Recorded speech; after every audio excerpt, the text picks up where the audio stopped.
Hello everyone, welcome to the next class of stoichiometry.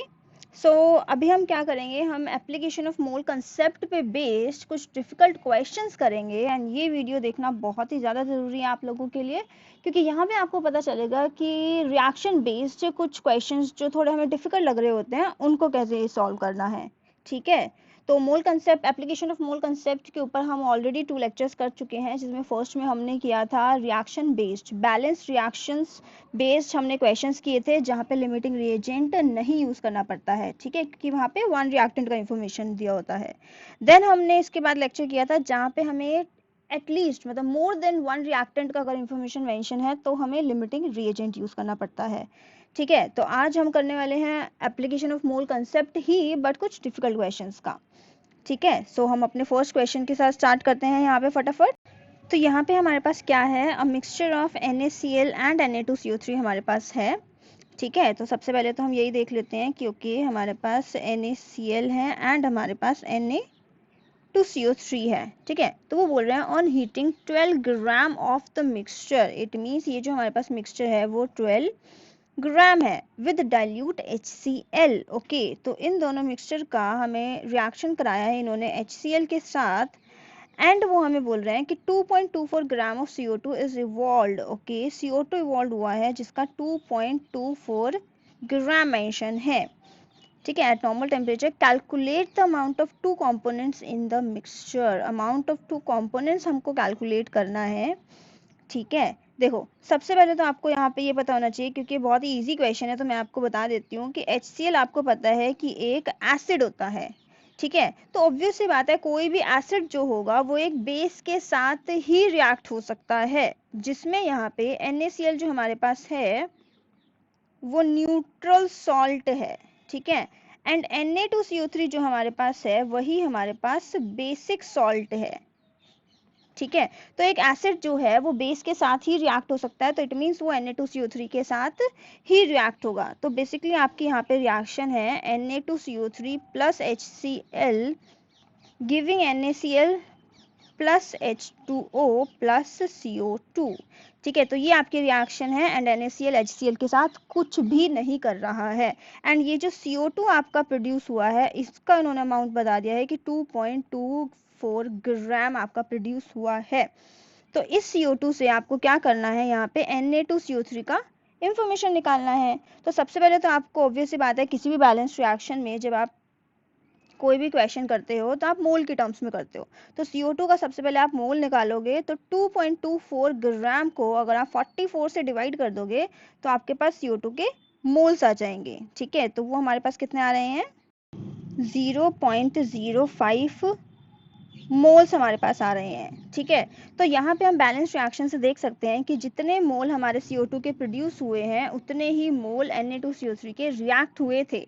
It means हमारे पास जो Na2CO3 के मोल हैं वो भी हमारे पास 0.05 मोल्स ही हैं। ठीक है, तो अगर हमारे पास Na2CO3 के मोल्स आ चुके हैं तो मास हम बहुत आसानी से निकाल सकते हैं। तो मास हमारे पास यहाँ पे हो जाएगा 0.05 इंटू 106, मोलर मास से मल्टीप्लाई हमने किया है, तो यहाँ पे हमारा आंसर आ जाएगा 5.3 ग्राम। ग्रेट, तो यहाँ पे आपको पता चल गया है कि NaCl एंड Na2CO3 का जो आपके पास मिक्सचर था, जो कि आपके पास 12 ग्राम था, उसमें से जो Na2CO3 है वो आपका 5.3 ग्राम है। और वो आपको कैसे पता चला, बाय रिएक्शन विद HCl, और HCl के साथ रिएक्शन करके जो CO2 उसने प्रोड्यूस किया था वहां से आपको Na2CO3 के मोल्स पता चले एंड मोल से आपको मास पता चल गया। ठीक है, तो अगर Na2CO3 का मास आपको पता चल चुका है तो NaCl का भी आपको मास पता चल जाएगा, और वो कितना हो जाएगा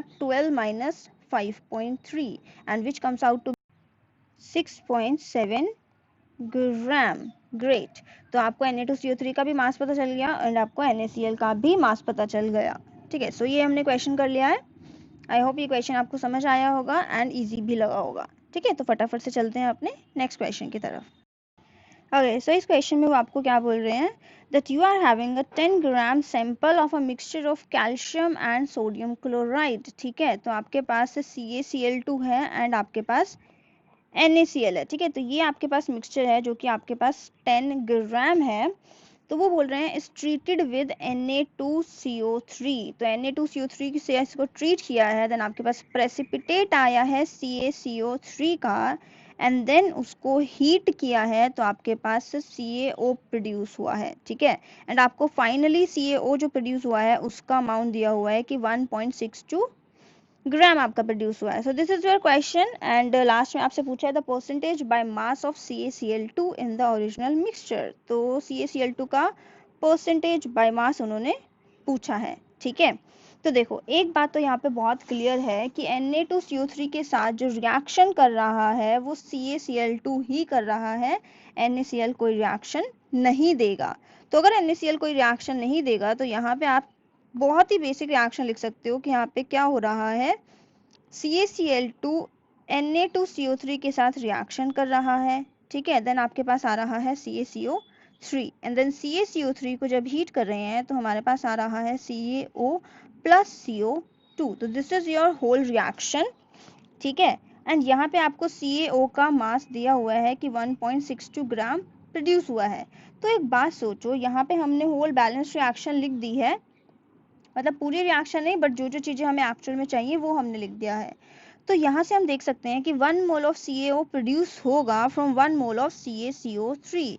तो CaO से आपको मोल पता चल जाएंगे CaCO3 के, एंड देन CaCO3 के मोल्स एंड CaCl2 के मोल्स भी इक्वल हैं इन अ रिएक्शन। तो आपको CaCO3 के मोल से आपको पता चल जाएगा CaCl2 के मोल्स, ठीक है। तो ये डायरेक्ट आपको यहाँ पे पता चल जाएंगे।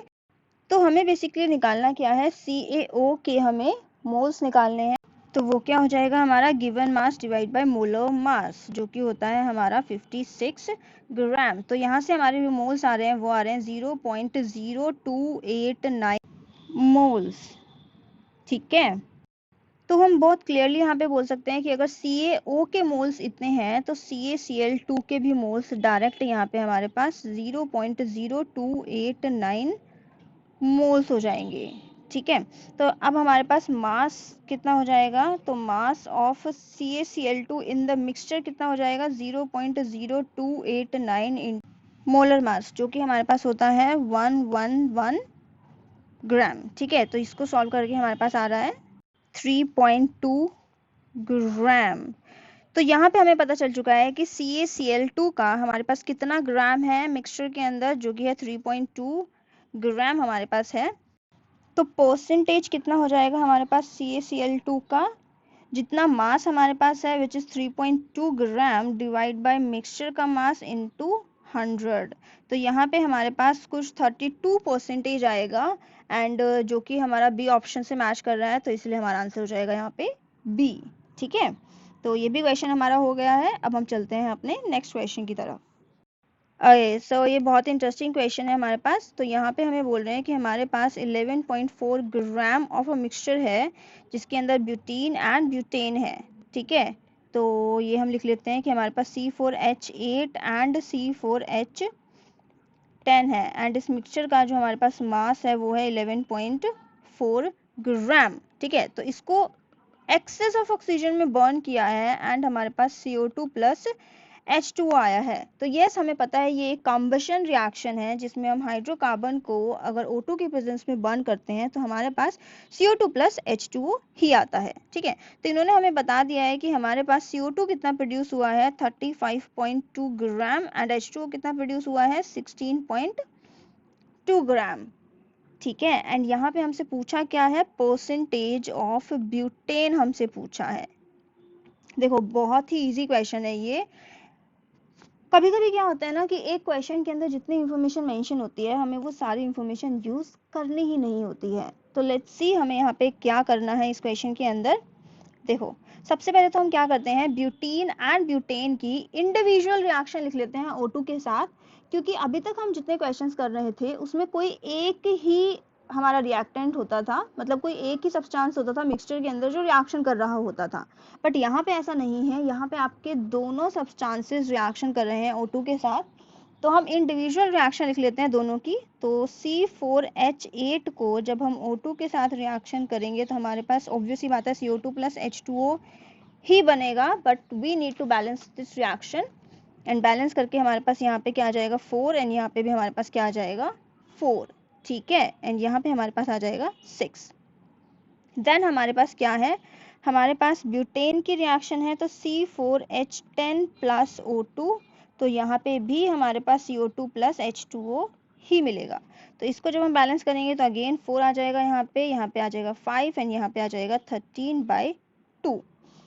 अब हमें क्या मेंशन है, अब हमें total carbon dioxide from both this hydrocarbons जो मेंशन है वो है 35.2 ग्राम एंड यहाँ पे H2O जो मेंशन है वो है 16.2 ग्राम, ठीक है। अब आप एक बात सोचो, आपके पास टोटल कार्बन डाइऑक्साइड का मास आपको मिल चुका है, ठीक है, तो आप टोटल जो मास आपको पास है उसको सबसे पहले तो मोल में कैलकुलेट कर लो। तो मोल जो आएगा आपके पास वो कितना आ जाएगा, 44 से डिवाइड करोगे तो यहाँ पे आपके पास आ रहा है 0.8 mole. It means butene plus butane से मिला के आपके पास 0.8 मोल ऑफ CO2 आ रहा है, ठीक है। और अगर आप बैलेंस रिएक्शन में देखो तो दोनों में ही अगर आप 1 मोल ऑफ हाइड्रोकार्बन लेते हो तो आपके पास 4 मोल ऑफ CO2 प्रोड्यूस हो रहा है दोनों ही रिएक्शन के अंदर, इंडिविजुअली दोनों के अंदर ही ईच CO2 जो है वो 4 मोल प्रोड्यूस हो रहा है, ठीक है। तो यहाँ पे आप ये बात बता सकते हो कि 0.8 मोल जो टोटल प्रोड्यूस हुआ है उसमें से दोनों CO2, दोनों रिएक्शन के अंदर जो CO2 प्रोड्यूस हुए हैं वो 0.4 एंड 0.4 मोल प्रोड्यूस हुए हैं।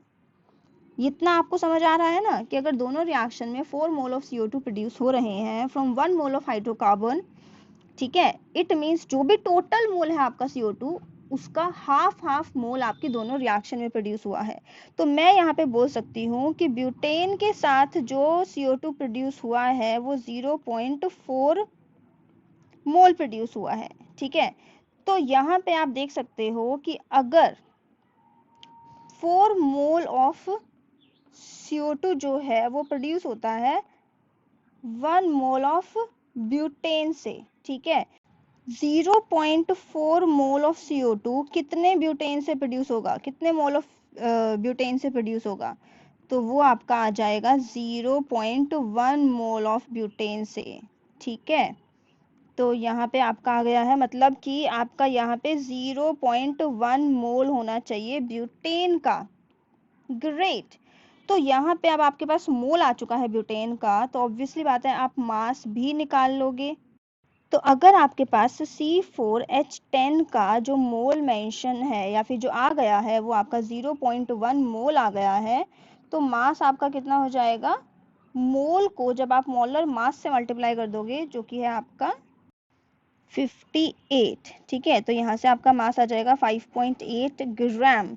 तो परसेंटेज ऑफ ब्यूटेन आपका कितना हो जाएगा, जितना मास आपका आया है divide by total mass. Total mass कितना दिया हुआ है आपको 11.4 ग्राम इनटू 100। तो इसको सॉल्व करके आपके पास क्या आ रहा है 50.8%, ठीक है।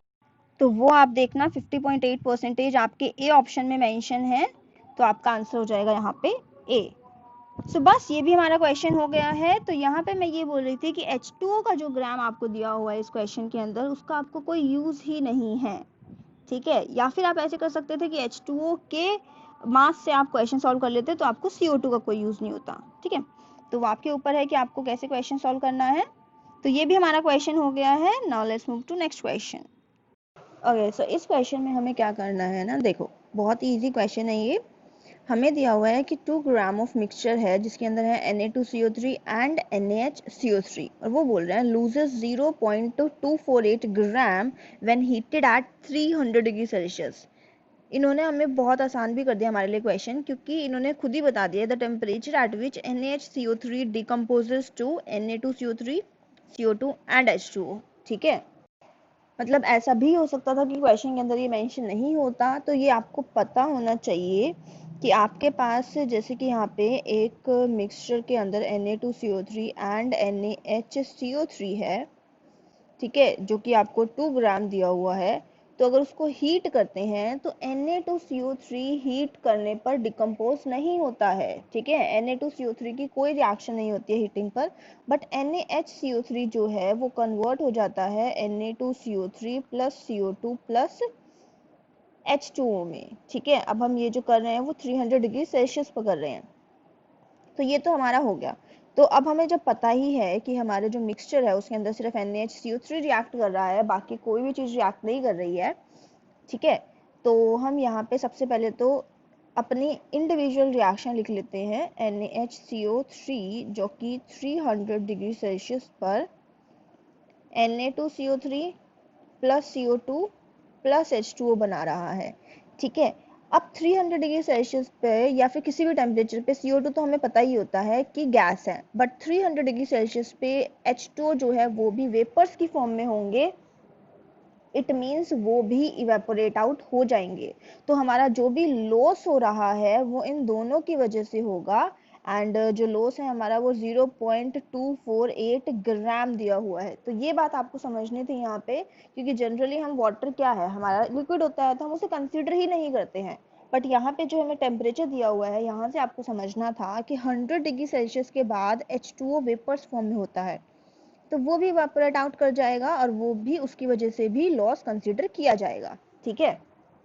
अब यहाँ पे आप देखो, आपके पास जो मिक्सचर है वो 2 ग्राम दिया हुआ है, तो क्या मैं इसको ये मान सकती हूँ, क्योंकि परसेंटेज आपको Na2CO3 का निकालना है, ठीक है।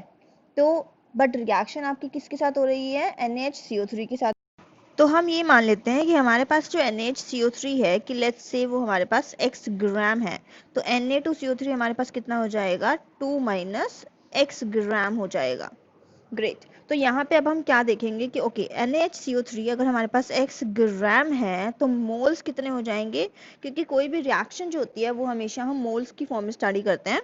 तो मोल्स हमारे पास यहाँ पे कितने हो जाएंगे, x/84 मोल्स, ठीक है। तो ये हमारे मोल्स आ गए। देखो अभी हमने रिएक्शन को बैलेंस नहीं किया है, यहाँ पे आप ध्यान दो कि यहाँ पे हमारे पास 2 NaHCO3 आएगा। Now this reaction is balanced, okay. तो आप अब एक चीज देखो कि आपको पता है बैलेंस्ड रिएक्शन के अंदर अगर 2 मोल्स ऑफ NaHCO3 है तो आपके पास 1 mole of CO2 and 1 mole of H2O produce होता है। It means half mole of CO2 and half mole of H2O produce होता है। तो इट मीन्स हमारे पास जितना मोल ऑफ NaHCO3 है उसका हाफ मोल CO2 प्रोड्यूस हो जाएगा एंड उसका हाफ मोल H2O प्रोड्यूस हो जाएगा, ठीक है। तो मतलब हम ये कह सकते हैं कि मोल्स ऑफ CO2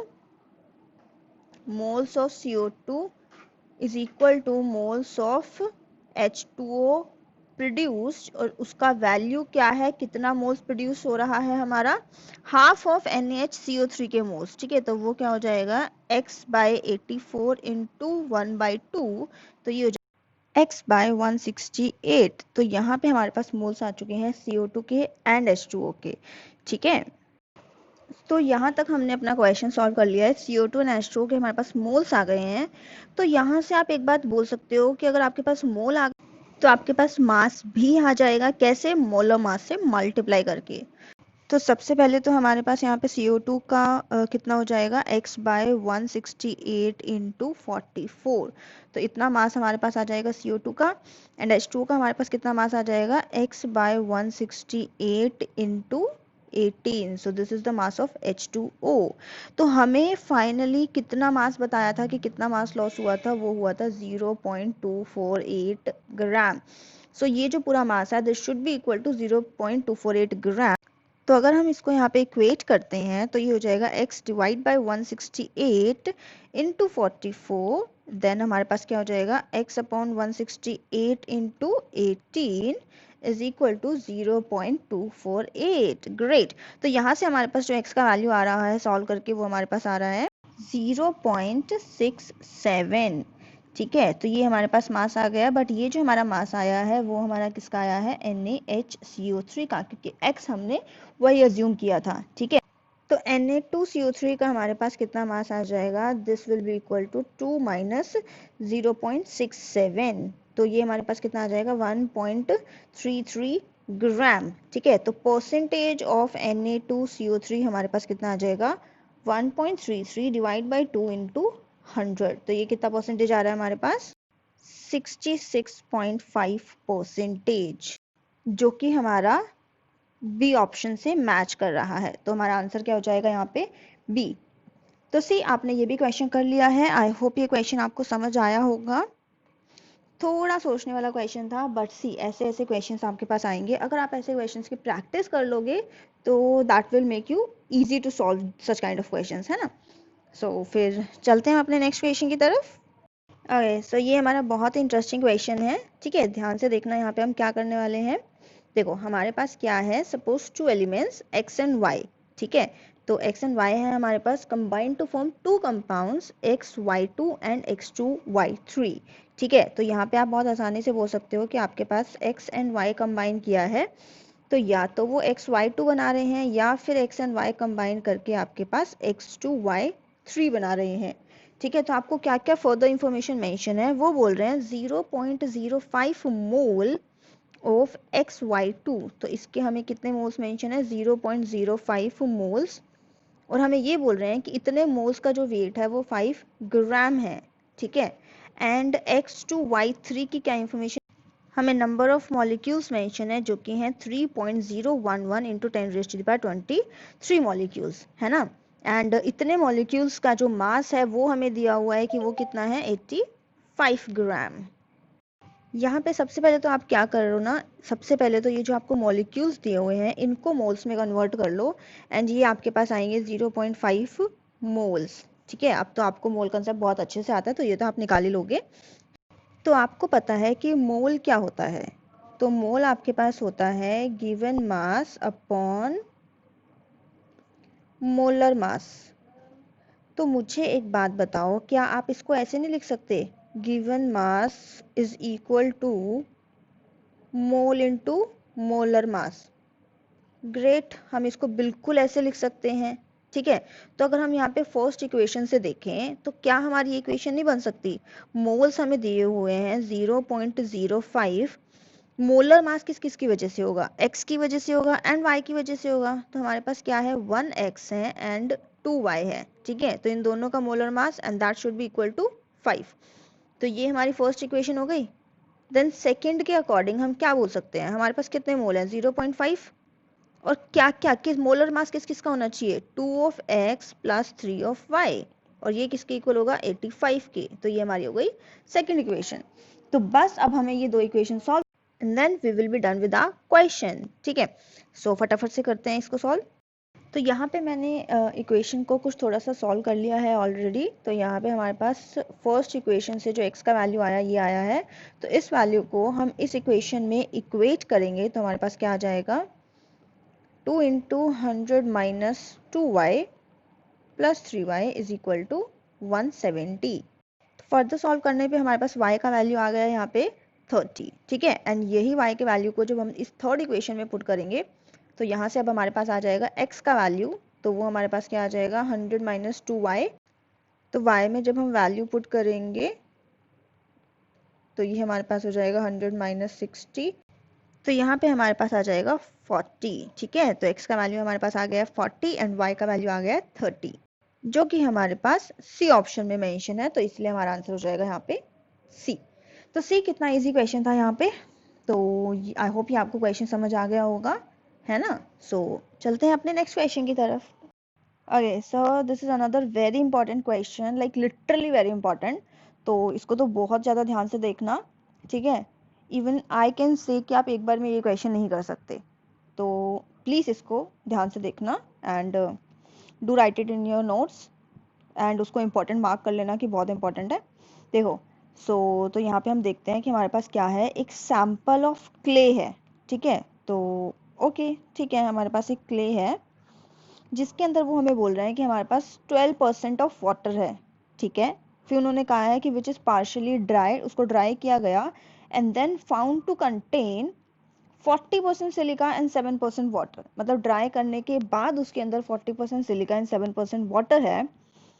तो अगर अभी भी, मतलब ड्राई करने के बाद अगर अभी भी हमारा टोटल 100% नहीं हो पा रहा है, क्योंकि इनको ऐड करेंगे तो 47% ही होगा, इट मीन्स हमारे पास कुछ और भी है क्ले में, और वो क्या होगा? इम्प्योरिटी, ठीक है। तो इसका मतलब आपकी क्ले के अंदर the first one is water, ठीक है, and the second one is silica and the third one is impurity, ठीक है। उसके बाद उन्होंने हमें क्या मेंशन किया है कि इसको इन्होंने ड्राई किया है, ठीक है। एंड ड्राई करने के बाद इन्होंने हमें इंफॉर्मेशन दी हुई है। तो अगेन हमारे पास क्या होगा, जो क्ले है ऑब्वियस सी बात है उसके अंदर ये वाटर जो हमें दिया है, इन्होंने पूरा ख़त्म नहीं किया है क्योंकि इन्होंने जो ड्राई किया है वो पार्शली ड्राई किया है। तो पार्शली ड्राई किया है तो ऑब्वियस सी बात है वाटर अभी भी हमारे पास प्रेजेंट है। सिलिका तो ऑब्वियस सी बात है ड्राई करने पे सिलिका को कोई फ़र्क नहीं पड़ेगा एंड इम्प्योरिटी को भी कोई फ़र्क नहीं पड़ेगा। तो ये हमने लिख लिया है। अब हम ये लिख लेते हैं कि हमें कौन कौन सी इंफॉर्मेशन मेंशन है। तो ड्राई करने से पहले इन्होंने हमें ये बोला है कि हमारे पास 12% वाटर है ना। और ड्राई करने के बाद इन्होंने हमें बोला है कि हमारे पास 40% सिलिका है एंड हमारे पास 7% वाटर है, ठीक है। तो ये तो हो गई सारी इंफॉर्मेशन जो हमने वो लिखी है जो क्वेश्चन के अंदर दी हुई है। तो अब हम करते हैं अपना क्वेश्चन सॉल्व। क्वेश्चन के अंदर पूछा है percentage of silica in the original sample. तो हमें यहाँ पे सिलिका का परसेंटेज बताना है ओरिजिनल सैंपल के अंदर जब ड्राई नहीं किया था। ओके, तो सबसे पहले जो हमें ड्राई करने से पहले क्ले दिया है उसमें 12% वाटर मेंशन है। तो क्या मैं इसको ये मान सकती हूँ, क्योंकि हम सारे परसेंटेज वाले क्वेश्चंस को 100 के रिस्पेक्ट में करते हैं, तो यहाँ पे मैं क्ले को मान सकती हूँ कि लेट्स से कि मेरे पास 100 ग्राम है क्ले, ठीक है। तो मेरा जो वाटर हो जाएगा वो कितना हो जाएगा, 12 ग्राम हो जाएगा, है ना। अब मुझे सिलिका का मास नहीं पता है, ना मुझे परसेंटेज पता है, तो मैं क्या कर सकती हूँ, मैं ज़्यादा से ज़्यादा कुछ अज्यूम कर सकती हूँ। तो लेट्स से मैंने x ग्राम अज्यूम कर लिया है।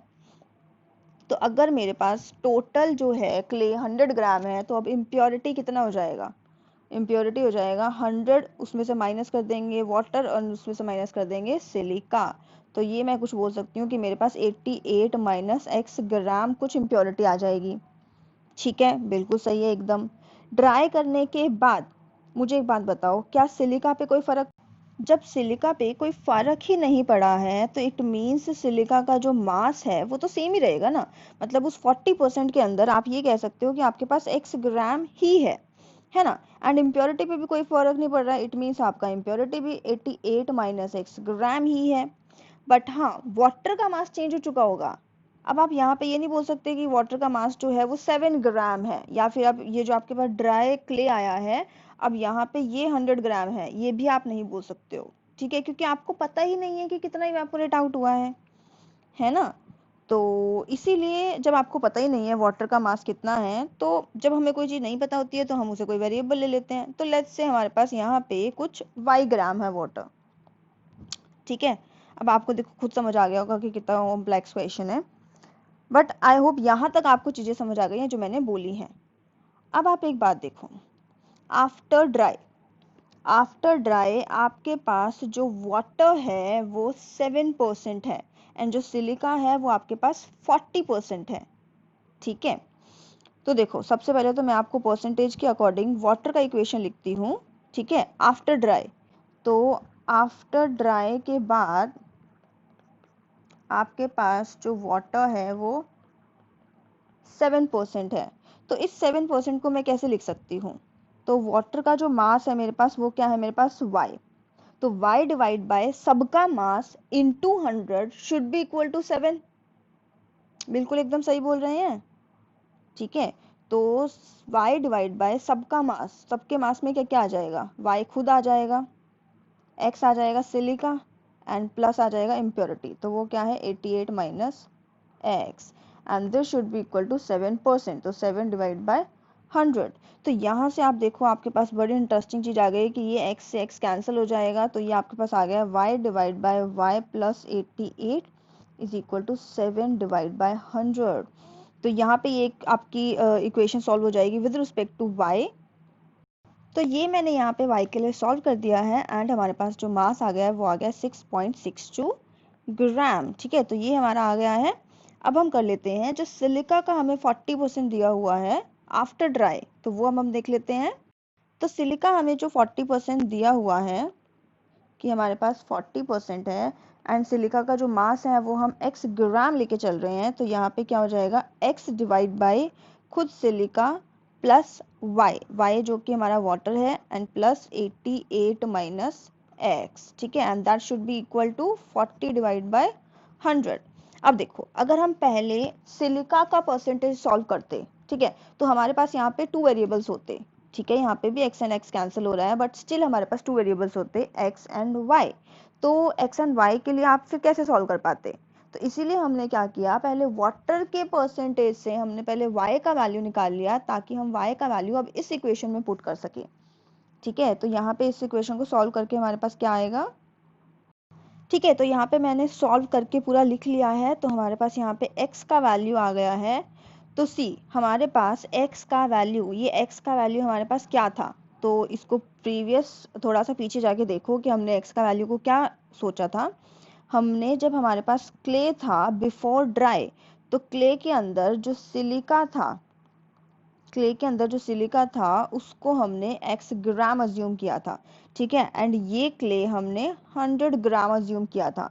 तो इट मींस जो भी हमारे पास x का वैल्यू आएगा वही हमारे पास क्ले के अंदर सिलिका का परसेंटेज भी होगा, ठीक है। जैसे हमारे पास वाटर था, तो वाटर 12% था, तो उसको हमने डायरेक्ट 12 ग्राम मान लिया था। तो ऐसे ही अभी हमारे पास सिलिका का जो भी मास आया है वही हमारा परसेंटेज भी हो जाएगा इन द ओरिजिनल मिक्सचर, ठीक है। तो ओरिजिनल मिक्सचर के अंदर हमारे पास 37.8% सिलिका है, ठीक है।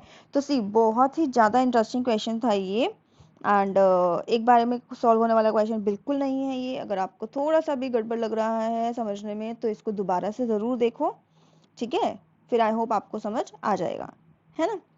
सो फिर ये हमारा क्वेश्चन हो गया है, बट इसी टाइप का हम एक और क्वेश्चन देख लेते हैं ताकि आपको ये चीज़ और ज़्यादा क्लियर हो जाए। ओके सी, तो ये भी सिमिलर क्वेश्चन है, बस थोड़ा सा और ज़्यादा ट्रिकी है ये, बट देखना आप हम इस ट्रिकी क्वेश्चन को भी कैसे आसान कर देंगे। सी, तो अब आपको क्ले के बारे में तो पता चल ही गया है, तो यहाँ पे भी ये हमें बोल रहे हैं कि आपके पास क्ले है that contain 50% silica and 10% water, ठीक है। अगेन यहाँ पे बोल रहे हैं कि उसको पार्शियली ड्राई किया है, और ड्राई करने के बाद उसने 8 ग्राम वाटर लूज किया है, ठीक है। तो देखो, लास्ट क्वेश्चन में हमारे पास क्या था ना, ड्राई करने के बाद उन्होंने हमें परसेंटेज ऑफ वाटर दिया था कि पहले कितना परसेंटेज है एंड बाद में कितना परसेंटेज है, ठीक है। बट यहाँ पे हमें क्या बोल रहे हैं कि कितना ग्राम हमने लूज किया है, ठीक है, वाटर का कितना ग्राम लूज हुआ है, तो वो हमें देखना है। तो यहाँ से मैं एक इम्पॉर्टेंट बात बताना चाहती हूँ आपको, तो वो एक बार फर्दर क्वेश्चन को रीड करते हैं।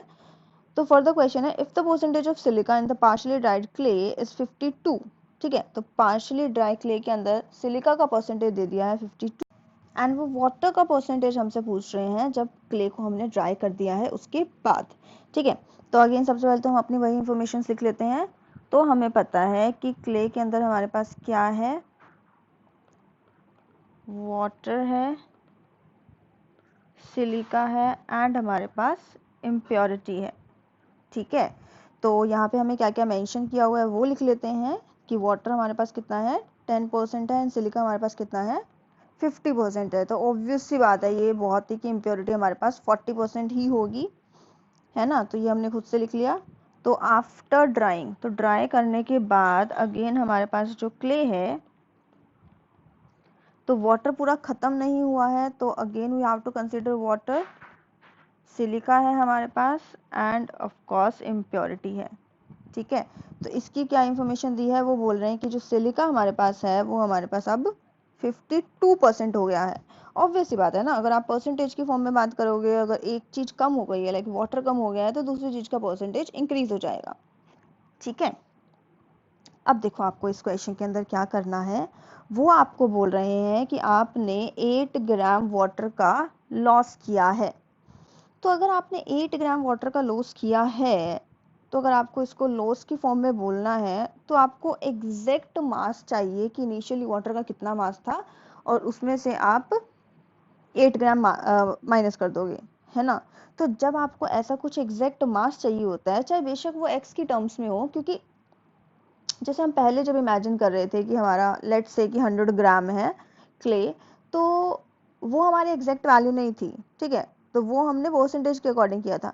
बट अगर हम यहाँ पे एग्जैक्ट वैल्यू चाहते हैं, तो आपको क्या करना चाहिए, मे भी आपको ये बात नहीं पता है, बट मैं अभी आपको बता रही हूँ, नई बात बता रही हूँ एक, कि आप यहाँ पे क्या करो, क्ले को इमेजिन करो कि वो 100x ग्राम है, ठीक है। 100x का मतलब क्या है कि 100 क्यों, क्योंकि आप परसेंटेज में बात कर रहे हो, और x क्यों, क्योंकि कोई भी वैल्यू होगी तो आप मल्टीप्लाई करके वो वैल्यू आई जाएगी ना, तो आप यहाँ पे 100x अज्यूम करो। तो वाटर आपका कितना हो जाएगा यहाँ पे 10x ग्राम, ठीक है। सिलिका कितना हो जाएगा 50x ग्राम, एंड इम्प्योरिटी कितनी हो जाएगी 40x ग्राम। अब आप यहाँ पे आफ्टर ड्राइंग वाटर का मास बोल सकते हो। वाटर का मास कितना है 10x माइनस 8 ग्राम। सिलिका का परसेंटेज 52 है, बट एक बात बताओ, मास तो उसका 50x ग्राम ही होगा ना, एंड इम्प्योरिटी का मास भी जो है वो 40x ग्राम ही होगा। सी आपका क्वेश्चन अब कितना आसान हो जाएगा, क्योंकि आपकी सारी इंफॉर्मेशन जो है वो x की टर्म्स में है, ठीक है। तो अगर आपको ऐसा कुछ चाहिए होता है तो आप क्या करो, 100 अज्यूम करने के बजाय आप 100x अज्यूम कर लो, that will be your perfect value, ठीक है। वो इमेजिनरी वैल्यू नहीं होगी, वो आपकी एक्चुअल वैल्यू होगी। तो यहाँ पे अब हमारे पास देखो क्या है, हम क्या करेंगे, हमें निकालना है वाटर का परसेंटेज आफ्टर ड्राइंग। तो उसके लिए हम क्या करते हैं, सिलिका का परसेंटेज आफ्टर ड्राइंग यूज कर लेते हैं, वो वाली इंफॉर्मेशन जैसे कि हमने लास्ट क्वेश्चन के अंदर किया था। तो यहाँ पे आफ्टर ड्राइंग सिलिका का परसेंटेज हमारे पास कितना है 52%, एंड उसका मास कितना है 50x ग्राम। तो यही सेम परसेंटेज आप कैसे लिख सकते हो, सिलिका का मास डिवाइड बाय सबका मास ऐड करके। तो सिलिका का तो है भाई 40x, है ना। वाटर का कितना है आपके पास 10x माइनस 8, एंड इम्प्योरिटी का आपके पास कितना है 40x, और ये किसके इक्वल हो जाएगा 52 डिवाइड बाय 100, ठीक है। तो इसको जब हम सॉल्व करेंगे तो ये हमारे पास कुछ 50x divide by 100x minus 8 is equal to 52 divide by 10, ऐसा कुछ आ गया है। तो जब आप इसको एंड तक सॉल्व करोगे तो आपके पास x का वैल्यू आ जाएगा 2.08 ग्राम। तो आप इसको सॉल्व करके देखना, यही आपके पास वैल्यू आएगी। अब हम सेम चीज करते हैं वाटर का परसेंटेज निकालने के लिए। तो वाटर का परसेंटेज तो हमें निकालना ही है, एंड x का इंफॉर्मेशन हमारे पास आ ही गया है। सी कुछ भी नहीं रहा इस क्वेश्चन के अंदर अब। तो ड्राई करने के बाद हमें वाटर का परसेंटेज निकालना है, बट हमें पहले से पता है कि जो मास है हमारा ड्राई होने के बाद वो वाटर का कितना है 10x माइनस 8, ठीक है। तो डिवाइड में हम क्या लेंगे, सबका मास लेंगे। तो सबके मास में सबसे पहले तो वाटर का मास ले लेते हैं, तो जो कि है 10x माइनस 8। देन हमारे पास है सिलिका का मास जो कि हमारे पास 50x, एंड देन हमारे पास है इम्प्योरिटी का मास जो कि हमारे पास 40x, एंड इसको मल्टीप्लाई कर देंगे हम 100 से। क्यों, क्योंकि हमें परसेंटेज में आंसर निकालना है। तो यहाँ पे भी हमारे पास क्या हो जाएगा 10x minus 8 divide by 100x minus 8 into 100, ठीक है। तो ऐसा कुछ इक्वेशन हमारे पास आ गया है। तो जब हम हमारा x का वैल्यू पुट करेंगे तो यहाँ पे हमारे पास आ जाएगा 10 इंटू 2.08 माइनस 8, और यहाँ पे 100 इंटू 2.08 माइनस 8 इंटू 100, ठीक है। तो जब आप यहाँ पे इसको फुल सॉल्व करोगे तो परसेंटेज ऑफ वाटर आपका निकल के आ रहा है 6.4%। ग्रेट, सी तो ये भी क्वेश्चन आपका हो गया। तो सी कितना अच्छा क्वेश्चन था ना। देखो कभी कभी क्या होता है ना, इजी क्वेश्चन करते करते हमें लगता है यार ठीक है हमें आता है आता है आता है आता है आता है, पर जब तक आप एक बार थोड़े डिफिकल्ट क्वेश्चंस नहीं करते हो ना, तब तक वो मजा नहीं आता है, कि मतलब ऐसा लगता है कि यार अब कमाल की चीज हो गई है, मतलब अब हम कोई भी क्वेश्चन कर सकते हैं, है ना। तो आई होप अब आपको ये फील आ रही होगी कि अब हम कोई भी क्वेश्चन कर सकते हैं, अब कुछ भी ले आओ, ठीक है। तो ये क्वेश्चन हमने कर लिया है, फटाफट चलते हैं नेक्स्ट क्वेश्चन की तरफ। अरे सी, तो ऐसे ऐसे क्वेश्चंस भी बहुत ज़्यादा आते हैं एग्जाम में, आपने प्रैक्टिस करते हुए भी ऐसे क्वेश्चंस बहुत देखे होंगे, ठीक है। और या फिर अगर आपने प्रैक्टिस ही नहीं करी है अभी तो कोई बात नहीं, इसके बाद अगर आप कोई क्वेश्चन देखोगे तो आपको वो आता ही होगा, है ना। ऐसा ऐसा सिमिलर क्वेश्चन अगर आप देखो वो आपसे सॉल्व हो ही जाएगा, है ना। तो फिर चलते हैं इस क्वेश्चन की तरफ। सी ये हमें क्या बोल रहे हैं कि हमारे पास एक गैसियस हाइड्रोकार्बन है। अब हाइड्रोकार्बन कौन होते हैं, जिनके पास कार्बन एंड हाइड्रोजन तो होता ही है। तो वो हमें बोल रहे हैं कि ये hydrocarbon upon combustion water and CO2 produce करता है। वो तो हमें पता ही है ना, कंबशन पे हमारे पास H2O प्लस CO2 ही आता है, इन्होंने हमें मास दे दिया है। एंड हमसे एम्पिरिकल फॉर्मूला पूछा है उस हाइड्रोकार्बन का। तो हम एज्यूम कर लेते हैं कि लेट्स से हमारे पास CXHY है। तो जब वो O2 के साथ, क्योंकि O2 के साथ रिएक्शन करने पे वो कंबशन रिएक्शन देता है जिससे प्रोड्यूस होता है CO2 प्लस H2O। तो सबसे पहले तो हम इस रिएक्शन को बैलेंस कर लेते हैं। तो बैलेंस करने पर, क्योंकि हमारे पास यहाँ पे CX है तो यहाँ क्या हो जाएगा XCO2, है ना। दोनों साइड हमें इक्वल कार्बन चाहिए। अब यहाँ पे हमारे पास जो Y है वो, सॉरी हाइड्रोजन जो है हमारे पास वो Y है, एंड यहाँ पे ऑलरेडी 2 लिखा हुआ है। तो हमारे पास यहाँ पे हम क्या लिख देंगे Y/2। इस क्वेश्चन में देखो O2 का इतना यूज नहीं है, तो मैं O2 को बैलेंस नहीं कर रही हूँ क्योंकि वो ज़्यादा टाइम कंज्यूमिंग हो जाएगा और उसका काम भी नहीं है, ठीक है, तो उसको रहने देते हैं। अब हमारे पास CO2 का जो मास है वो है 3.08 ग्राम एंड H2O का जो मास है वो है 0.72 ग्राम। तो सबसे पहले तो हम मोल निकाल लेते हैं, है ना, क्योंकि जब भी हमारे पास रिएक्शन होती है तो हम हमेशा मोल से ही डील करते हैं। तो इसको हम डिवाइड कर देंगे 44 से एंड यहाँ पे H2O को डिवाइड कर देंगे 18 से। तो यहाँ पे हमारे पास मोल आ रहे हैं 0.07 हमारे पास मोल आ गए हैं CO2 के, एंड 0.04 मोल आ गए हैं हमारे पास H2O के, ठीक है। तो अब हमारे पास देखो, अब हमें क्या करना है यहाँ पर, देखो बैलेंस रिएक्शन हमें क्या बता रही है कि x मोल ऑफ CO2 जो है वो इक्वल है x मोल ऑफ कार्बन के, ठीक है। तो यहाँ पे मैं मान सकती हूँ कि मेरे पास कार्बन भी 0.07 मोल है ना। एंड हमें बैलेंस रिएक्शन ये भी बता रही है कि H2O के जितने भी मोल हैं हमारे पास, ठीक है, उसका 2 मल्टीपल हमारे पास हाइड्रोजन के मोल्स हैं। तो हम यहाँ पे बोल सकते हैं 0.04 से का 2 से मल्टीप्लाई कर देंगे तो ये हो जाएगा 0.08 मोल, ठीक है। तो हम यहाँ पे बोल सकते हैं कि कार्बन के हमारे पास 0.07 मोल आ गए एंड हाइड्रोजन के हमारे पास 0.08 मोल। तो जब हम इसका रेशियो लेंगे तो ऑब्वियस ही बात है 7 एंड 8 आ जाएगा। इट मीन्स हमारे जो हाइड्रोकार्बन है उसका फॉर्मूला है C7H8। ग्रेट, तो ये हमारा फॉर्मूला आ चुका है। सो हमने क्वेश्चन सॉल्व कर लिया, ठीक है। तो ऐसे ही आपको क्वेश्चन सॉल्व करना है, मतलब CO2 एंड H2O के मोल्स निकाल के आपको कार्बन एंड हाइड्रोजन के मोल्स निकालने हैं, ठीक है। तो बस, और उसका फिर रेशियो करके आपका आंसर आ जाएगा।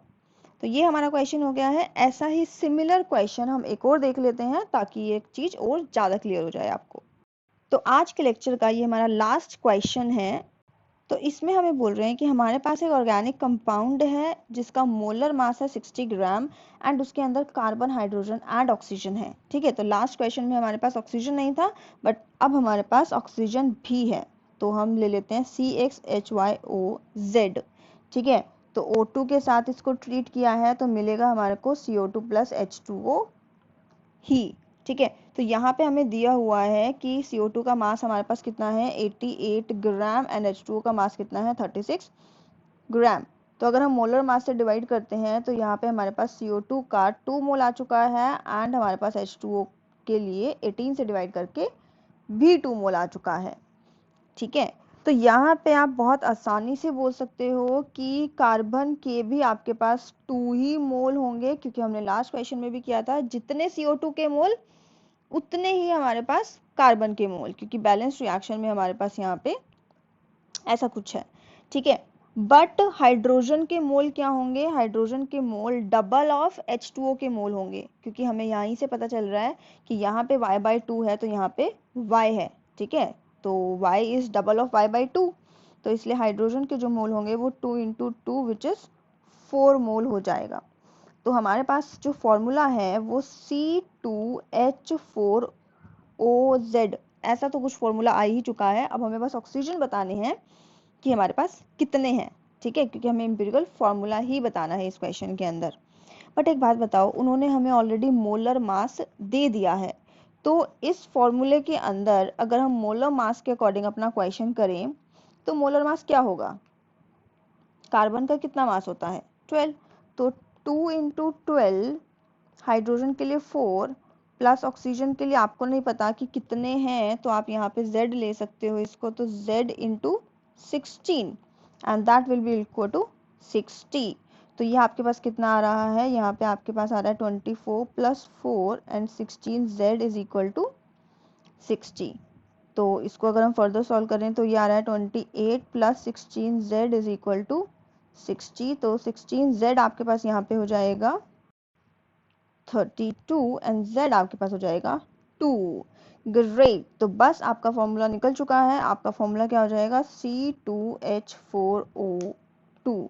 सो this is your empirical formula. Great see. तो ये भी हमने क्वेश्चन कर लिया है। इट मीन्स अगर आपके पास कार्बन एंड हाइड्रोजन के अलावा अगर कुछ और भी एटम मेंशन है तो आपको मोलर मास जरूर चाहिए। ठीक है, मतलब आपको मास जरूर चाहिए उस थर्ड एटम का इंफॉर्मेशन निकालने के लिए, ठीक है, उसके मोल्स निकालने के लिए। तो बस ये भी हमने क्वेश्चन कर लिया है। तो हमने बहुत सारे इंपॉर्टेंट क्वेश्चंस डिस्कस करे हैं। मैं पहले ही बोल रही थी कि हम कुछ डिफिकल्ट क्वेश्चंस की बात करेंगे इसके अंदर, मतलब सब में हमने मोल कंसेप्ट ही लगाया है, तो तभी इस वीडियो का नाम है एप्लीकेशन ऑफ मोल कंसेप्ट। तो आप इन्हीं सभी क्वेश्चंस को ध्यान से एक बार फिर से खुद से सॉल्व करके देखना है ना, और ऐसे ही क्वेश्चंस फिर खुद से प्रैक्टिस करना ताकि आपको बहुत अच्छे से ये चैप्टर क्लियर हो जाए। ठीक है, तो नेक्स्ट वीडियो में हम कुछ नया लेकर आएंगे, बहुत ही नया लेकर आएंगे। ठीक है, now we are done with this mole concept and उसके एप्लीकेशंस। तो तब तक के लिए stay connected, stay safe and bye bye.